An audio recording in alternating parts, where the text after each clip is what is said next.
Rusiya Federasiyasında təkcə Mosfilmin bazasında ildə 50-yə yaxın film istehsal olunur. Bunu Rusiyadan qonaq olan ES Cinema şirkətinin baş direktoru Sergey Los söylədi.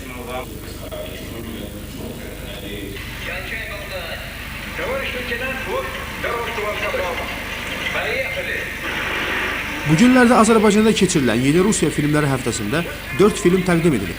Gəncdə nümayiş olunan Ququ Quşu filmi barəsində isə qonaq bunları söylədi.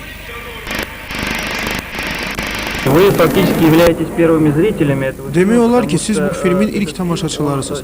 Çünki bu film heç Rusiyada belə nümayiş etdirilmir. O yalnız beynəlxalq festivallarda göstərilir. Rusiya ilə Azərbaycan birgə film istehsal edirmi sualına isə belə cavab verdi. Azərbaycanlı kollegalarımdan öyrəndim ki, hazırda hansısa serial çəkilir. Serialda Aleksandr Baluyev və başqa Rus aktyorlar da iştirak edirlər.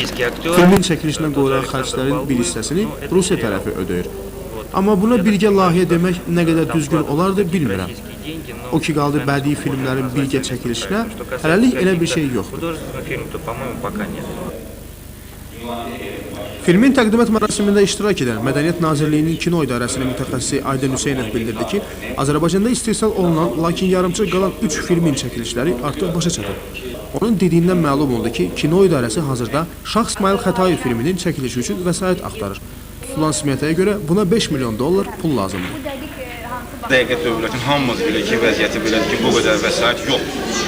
Ona görə də bu qalıb indi sponsora görə, orada müəyyən danışıqlar gedirdi, nəsə yarımçıq qaldı.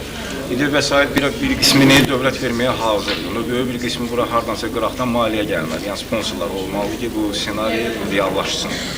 Təəssüf ki, hələ ki, o barədə bir şey yoxdur. Gələn il isə Azərbaycan filmlərinin həftəsi Rusiyada keçiriləcək. İlqar Ağayev, Fərrux Qaparov, Xəbər Plus.